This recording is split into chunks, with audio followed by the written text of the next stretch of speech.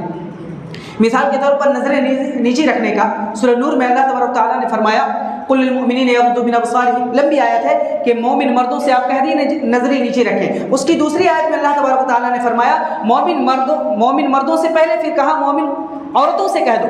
اس طرح سے قرآن کی یہ ترتیب ہے، پہلے مردوں سے خطاب کیا گیا، پھر عورتوں سے، پہلے مردوں کا ذکر آیا، پھر عورتوں سے۔ اسی طرح سے چوری کی بات ہے، السارق والسارقۃ فاقطعوا ایدیہما، کہ چور مرد ہو تو ہاتھ کاٹ دو، اگر چور عورت ہو تو ہاتھ کاٹ دو، چوری کرنے والا مرد ہو یا چوری کرنے والی عورت ہو، ہاتھ کاٹ دو، ٹھیک ہے؟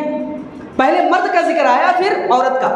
لیکن ایک نقطے کی بات، عجیب بات یہ ہے کہ سورہ نور ہی میں اللہ تبارک و تعالیٰ نے دوسری آیت میں فرمایا الزانیۃ والزانی فاجلدوا کل واحد منہما مئۃ جلدہ۔ اس آیت پر غور کریں گے تو معلوم ہوگا ہر جگہ اللہ تبارک و تعالیٰ نے پہلے مردوں کا ذکر کیا، پھر عورتوں کا، لیکن جہاں زنا کی بات آئی ہے وہاں پر کہا الزانیۃ والزانی فاجلدوا کل واحد منہما مئۃ جلدہ، کہ زنا کرنے والی عورت کو اور زنا کرنے والے مرد کو دونوں کو 100 کوڑے لگائے جائیں۔ مفسرین نے لکھا ہے کہ اس آیت میں اللہ تبارک و تعالیٰ نے پہلے عورت کا ذکر کیا، پہلے مؤنث کا ذکر کیا، پہلے عورت کا ذکر کرا، پھر اس کے بعد مرد کا ذکر کیا۔ اس بات کی دلیل ہے کہ عورت اگر لفٹ نہ دے، اگر عورت آگے نہ بڑھے تو کبھی بھی اس کی عزت خطرے میں نہیں آئے گی، کبھی بھی مرد کو اتنی جرأت اور اتنی ہمت نہیں ہوگی کہ عورت کی عزت پر ہاتھ ڈال دے۔ اللہ اکبر، اتنی بڑی نقطے کی بات میرے بھائی۔ اس لیے عورتوں کو چاہیے، خواتین کو چاہیے اپنی عزت کی خود حفاظت کرے، کیونکہ یار اگر عزت چلی جائے تو دوبارہ جیسا کہ کہاوت ہے، کہا جاتا ہے کہ عزت بنانے میں برسوں لگ جاتے ہیں اور عزت ختم کرنے میں 1 منٹ بھی نہیں لگتا۔